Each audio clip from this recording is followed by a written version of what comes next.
बेटे की शादी से लेकर बाप का दूल्हा बना, लड़की वाले सब है ये क्या बात है।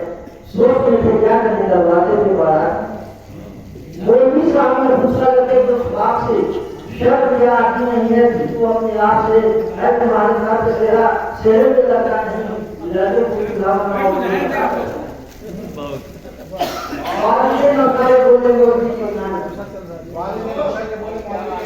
आधार पार्टी को ससुराल के सामने आप जिस प्रकार से कुछ सोच रहा बेकार है लगा बच्चा दुनियादार है खैर कुछ सर्वदेशियों के बाद शादी हो गई हो गई वक्त नहीं जाने की अब इसकी तबाही हो गई। सुबह आंगन में विभाजन दूल्हे को लाया गया वो दुल्हन को देखने के बाद में बेटा था दिल में छूट रही थी फूल झड़ी पे फूल झड़ी चंद लम्हों के लिए ताजा की बूढ़ी जिंदगी। जब दुल्हन के चेहरे से